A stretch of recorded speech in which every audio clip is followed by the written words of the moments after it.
বাচ্চা অনেক সময় নাড়াচাড়া কম করছে বা একদম করে না এরকম কমপ্লেন থাকে মায়েদের।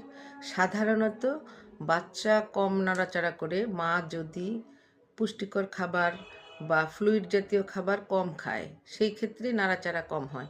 এই জন্য মাকে যদি ডায়াবেটিস না থাকে তবে প্রচুর পরিমাণে সুগার কন্টেনিং খাবার খাবে, পানি খাবে, ফ্লুইড খাবে, বেশি পরিমাণে যে কোনো টাইপের লিকুইড খাবার বেশি খাবে।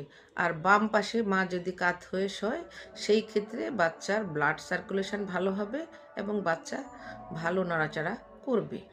আর তারপরেও যদি দেখা যায় যে বাচ্চা নড়ছেই না, সেই ক্ষেত্রে একটা আলট্রাসোনোগ্রাম করে দেখা যেতে পারে যে বাচ্চার কোনো কোনো অ্যাবনর্মালিটিতেও অনেক সময় বাচ্চা মুভমেন্ট কম করে। যেমন ধরেন বাচ্চার যদি ডেভেলপমেন্টাল এরর হয়, গ্রোথ যদি তার সময়ের তুলনায় কম হয়, সেই ক্ষেত্রে আলট্রাসোনোগ্রাম করে ধরা পড়লে সেই অনুযায়ী ট্রিটমেন্ট করা যায়।